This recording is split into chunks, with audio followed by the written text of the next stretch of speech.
One sheriff's department now working to highlight how dangerous law enforcement jobs are and how police are sometimes mistreated by some. The Cook County Sheriff got sick of hearing about alleged police misconduct and how sometimes they are mistreated by some. So now he's turning the tables. The sheriff is releasing videos showing his men and women in uniform being abused on the job. Fox News correspondent Matt Finn is live in Chicago. Matt? Well, good evening, Greta. Well, over the past year, right here on the record, we have reported extensively about the allegations against Chicago's police officers, from misconduct all the way up to murder. We've seen the dash cam videos over and over again, and in some instances, those officers were fired or will stand before a judge. But tonight, the head of one of America's toughest jails wants us to see the other side, and that is what his guys are up against every day on the streets of Chicago and in the prisons.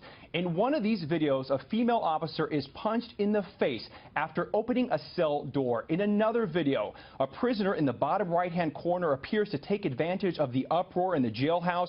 He appears to time his knockout punch to the officer's face so that no one else sees it. The officer goes flying to the ground. And in another video, the corrections officer is punched over and over again in the face. He finally starts to defend himself before help rushes in. The Cook County Sheriff Tom Dart is voluntarily releasing these videos under a new policy of transparency, immediately making public videos that show inmates attacking correctional officers, but also videos that show officers' misconduct, such as this video that shows a peace officer violently punching an inmate. Now, since January 1st, 2015, Cook County says 163 inmates have been charged with aggravated assault against an officer. And to be fair, in the same time, a total of 9 correctional officers were found guilty of excessive force or battery. The Cook County Sheriff tells us they've also seen a rash of inmates spitting or throwing feces at officers, and the sheriff says it seems like inmates become much more aggravated and much more aggressive inside prisons because they've already been arrested, they don't have much to lose, and they may not realize that attacking an officer could get them many more years behind bars. Greta? Matt, what's been the reaction to this video? You know, people in the public here, they like to see it because, as you know, there's been uproar in the streets of Chicago over all these controversial videos. But the sheriff's office has been sued. The union that represents the sheriff's deputies says these videos don't need to be made public, that it paints them in a bad light. But the sheriff's office says, tough luck, these videos are public record, and we're going to immediately release them. Greta? Matt, thank you. On the record, Ted Williams is here. Before Ted was a criminal defense attorney, Ted was a cop. Ted, it goes both ways. There's excessive force, and we've seen examples of that, and also police officers taking a beating from the public. It goes both ways. As you said, it goes both ways, but I'm happy that there is this kind of transparency. What the public don't realize is that correctional officers have one of the most dangerous jobs in America. These officers themselves especially when it's a life, they're taking care of lifers who have nothing to lose. They can't get more time. Oh, absolutely. They get feces, urine thrown on them. They are physically and verbally attacked. They see indecent exposure in there. There's a great deal that goes on, and the public only sees one side of the story.